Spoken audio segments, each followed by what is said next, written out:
Hello student, मैं प्रवेश आपके लिए डी ब्लॉक से वन मोर क्वेश्चन यहाँ पर लेकर के आया हूँ। तो ये क्वेश्चन आपके आयोनाइजेशन एंथैल्पी से जुड़ा हुआ है।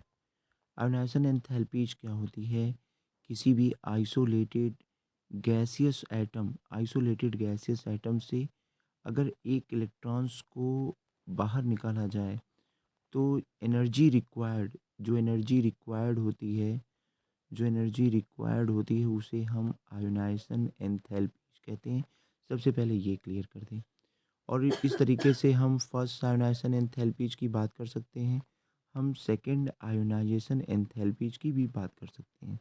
फर्स्ट इलेक्ट्रॉन्स को निकालने के लिए जिस एनर्जी की आवश्यकता होती है उसे हम फर्स्ट कहेंगे, और सेकंड इलेक्ट्रॉन्स को निकालने के लिए जितनी एनर्जी की आवश्यकता है उसको सेकंड आयोनाइजेशन एंथैल्पीज हम कहते हैं।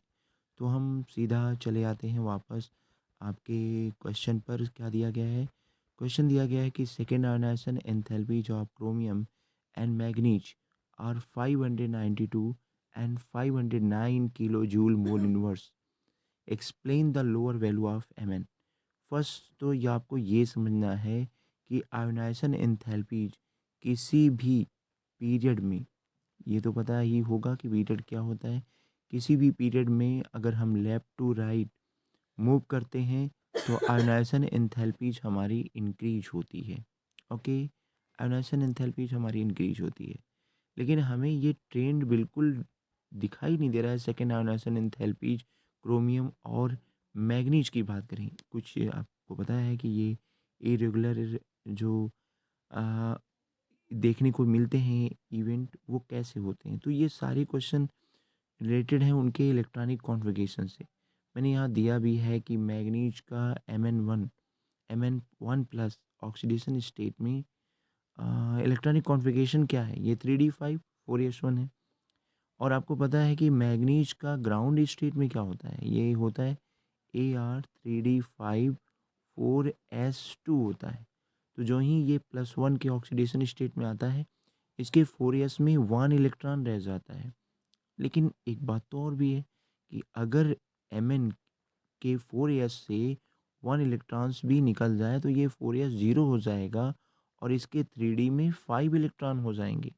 यानी ये एक स्टेबल कॉन्फ़िगरेशन की तरफ बढ़ जाएगा। इसीलिए Mn का सेकेंड आयोनाइजेशन एंथैल्पीज कम होती है। अब हम क्रोमियम का देख लें। क्रोमियम का अगर हम ग्राउंड स्टेट का इलेक्ट्रॉनिक कॉन्फ़िगरेशन देखें तो ये यार होता है 3d5 4s1। अच्छा, यहाँ 4s1 क्यों है? क्योंकि ये एक्सेप्शन है। तो जो ही क्रोमियम +1 के ऑक्सीडेशन स्टेट में आ रहा है, इसका 4s कंप्लीटली एम्प्टी है और इसके 3d में 5 इलेक्ट्रॉन है। तो इसके 3d में 5 इलेक्ट्रॉन है। तो क्रोमियम से सेकेंड इलेक्ट्रॉन्स को बाहर निकालने के लिए जो एनर्जी रिक्वायर्ड होती है, जिसको हम सेकेंड आयोनाइजेशन एंथैल्पीज का मान देते हैं, वो क्या होती है?